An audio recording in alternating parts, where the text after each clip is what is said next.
हाय। Question number 13 potentiometer के साथ मिला करके एरर एंड मेजरमेंट का सवाल है। रीड कर लीजिए।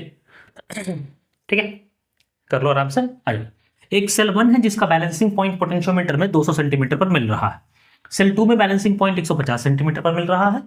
दोनों का ईएमएफ हम निकाल सकते हैं आराम से। लिस्ट काउंट दिया हुआ है कि आप जो पोटेंशियोमीटर का वायर है उसमें मिनिमम कितना काउंट कर सकते हैं, 1 सेंटीमीटर। ठीक। Percentage error in ratio of EMF पूछ रहा है, रेशियो ऑफ ईएमएफ में परसेंटेज एरर। तो रेशियो ऑफ ईएमएफ के लिए सबसे पहले E1 निकाल लेते हैं। अगर E1 की बात करें, इसको मान लेते हैं X1 और इसको मान लेते हैं X2। तो E1 की बात करें तो E1 होगा V/L into X1, V/L into X1। हम लोग जानते हैं ना, पोटेंशियोमीटर में से निकाला जाता है। V अप्लाइड वोल्टेज है और L length of the potentiometer है, wire, potentiometer wire.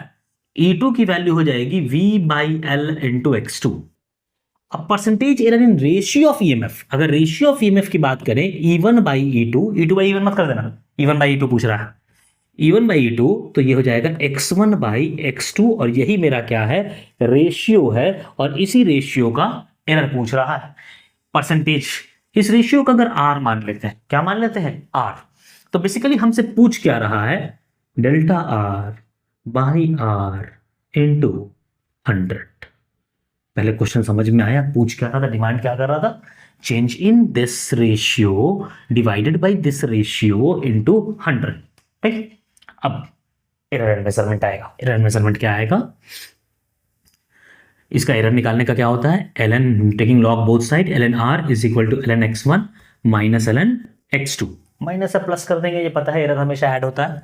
Differentiating both side you will get dr या delta R by R, delta R by R is equal to delta X1 by X1 minus delta X2 by X2।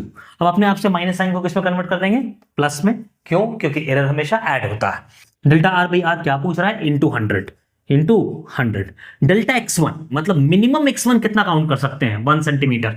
ये basically delta X है। Delta X2 कितना count कर सकते हैं, 1 centimetre. मतलब दोनों में क्या है, 1 है। तो 1 बाई कितना सेंटीमीटर है, X1 सेंटीमीटर में ही पुट कर रहे हैं, 200 प्लस X2 1 बाई 150। बहुत बढ़िया। ठीक है, एलसीएम ले लेते हैं 150 और 200 का, मतलब 50, 15 और 20 का ले लेते हैं। तो 5 तिया 15, 5 चौका 20, तो 5 चौका 20, 3 प्लस 5 तिया 15 4 डिवाइडेड बाई 5 तिया 15 चौका 20, 15 चौका 60, 4 तिया 12 25 60, 600। ये आ गया मेरा इतना। इंटू 100 भी करना है, 100 से मल्टीप्लाई करना है, इंटू 100 करना है, इंटू 100 करना है।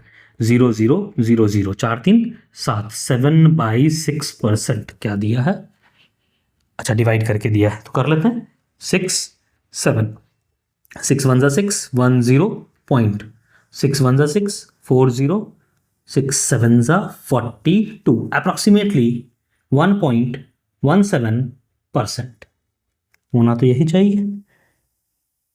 क्या गलती कर दी क्या, ऑप्शन दिया ही नहीं है, बोनस होगा और क्या, दिया नहीं तो क्या होगा, बोनस।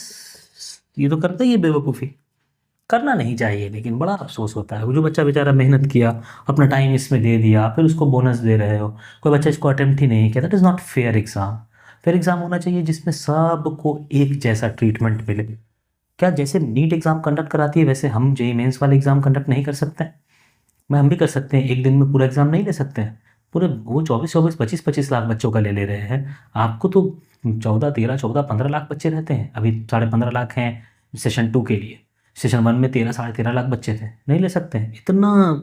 सब के लिए अलग अलग पेपर, उसके बाद फिर एरर, इतना ज़्यादा एरर के इस पेपर में कितना। एक और था ना, इसमें 2 3 लगता है कि आपने मिस्टेक कर दिया, नहीं होना चाहिए ऐसा।